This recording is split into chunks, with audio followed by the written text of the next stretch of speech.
Doctor BR. അംബേദ്കറെ അവഹേളിച്ച കേന്ദ്രമന്ത്രി അമിത്ഷായുടെ നടപടിയിൽ പ്രതിഷേധമറിയിച്ച് ദളിത് ഹ്യൂമൻ റൈറ്റ്സ് മൂവ്മെന്റ്. ഇന്ന് അംബേദ്കറുടെ പേര് വിലക്കുന്നവർ നാളെ ഇന്ത്യൻ ഭരണഘടനയെയും വിലക്കുമെന്നും ഭാരവാഹികൾ. ഇന്ത്യൻ ഭരണഘടന നിലവിൽ വന്നതിന്റെ 75-ാം വാർഷികം രാജ്യമെമ്പാടും ആഘോഷിക്കുമ്പോൾ ബി.ആർ. അംബേദ്കറുടെ പേര് വിളിക്കുന്നതിനു പകരം ഭഗവാനെ വിളിച്ച് മോക്ഷം പ്രാപിക്കാൻ ആഹ്വാനം ചെയ്ത ആഭ്യന്തരമന്ത്രി അമിത് ഷായുടെ നിലപാട് പ്രതിഷേധാർഹമാണെന്ന് ദളിത് ഹ്യൂമൻ റൈറ്റ്സ് മൂവ്മെന്റ്. നമുക്കറിയാം, നമ്മുടെ രാജ്യം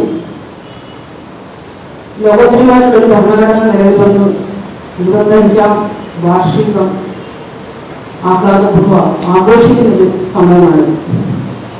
ഈ ഒരു സമയത്താണ് ഒരിക്കലും പ്രതീക്ഷിക്കാത്ത രീതിയിൽ പാർലമെന്റിനുള്ളിൽ ബാബാ സാഹിബ് ഡോക്ടർ ബി.ആർ. അംബേദ്കറിന്റെ ഭരണഘടനയുടെ പിതാവിന്റെ പേര് ഉച്ചരിച്ചപ്പോൾ അംബേദ്കർക്ക് പകരം ഭഗവാനെ വിളിക്കുന്നു പറയുന്നത് മറ്റാരുമില്ല, ഒരു രാജ്യത്തിന്റെ ആഭ്യന്തര മന്ത്രിയാണ് അമിത്ഷാ. അദ്ദേഹം എന്തുകൊണ്ടാണ് അത് പറയുന്നതിനെ കുറിച്ച് നമുക്ക് വ്യക്തമായ കാഴ്ചപ്പാടുണ്ട്. പക്ഷേ അദ്ദേഹം ഏത് സ്ഥാനത്തിരിക്കുന്ന വ്യക്തിയാണെന്നോ ആ ഇന്ത്യൻ ഭരണഘടനയെ തൊട്ട് സത്യം ചെയ്ത് ആ ഭരണഘടനയുടെ വ്യവസ്ഥകൾ അതേപോലെ നടപ്പിലാക്കാമെന്നും പാലിക്കാമെന്നും ഒരു രാജ്യത്തിന് ഉറപ്പ് കൊടുത്തുകൊണ്ട് വാക്ക് കൊടുത്തുകൊണ്ടാണ് അദ്ദേഹം കൈകാര്യം. ഇന്ന് അംബേദ്കറുടെ പേര് വിലക്കുന്നവർ നാളെ ഇന്ത്യൻ ഭരണഘടനയെയും വിലക്കുമെന്നും ഭാരവാഹികൾ ആരോപിച്ചു. പക്ഷേ ഇത് നമുക്ക് കാണാൻ കഴിയുന്നതിനും അതിന് വിപരീതമാണ്.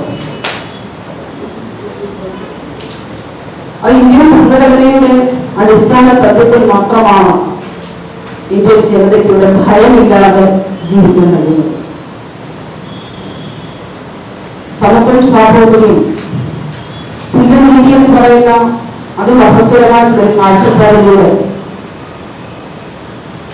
ഇവിടുത്തെ പട്ടിക വിഭാഗത്തെയും ബ്രാഹ്മൺസ് വിഭാഗത്തെയും നീതിക്ക് മുന്നിൽ തുല്യരാക്കുന്ന ഒരു ഭരണഘടന.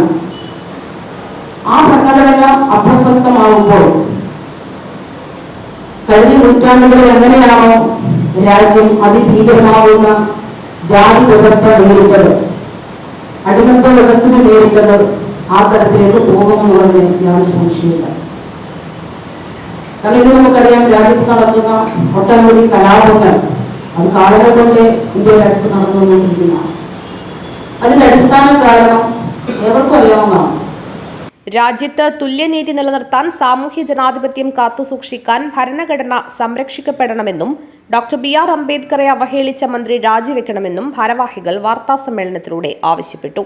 DHRM അധ്യക്ഷ Seleena Prakkanam, general secretary Vijayakumar Vellichikkala, joint secretary Deepesh Kasaragod, vice chairman Ajayan Pulimathu, സംസ്ഥാന കമ്മിറ്റി അംഗങ്ങളായ ഹാരിസ് പത്തനംതിട്ട, വിനീത നീലേശ്വരം, കാസർഗോഡ് ജില്ലാ കമ്മിറ്റി അംഗങ്ങളായ വിനു കരിവേടകം, രാജീവ് തായന്നൂർ, പ്രശാന്ത് CK തായന്നൂർ എന്നിവർ വാർത്താസമ്മേളനത്തിൽ പങ്കെടുത്തു.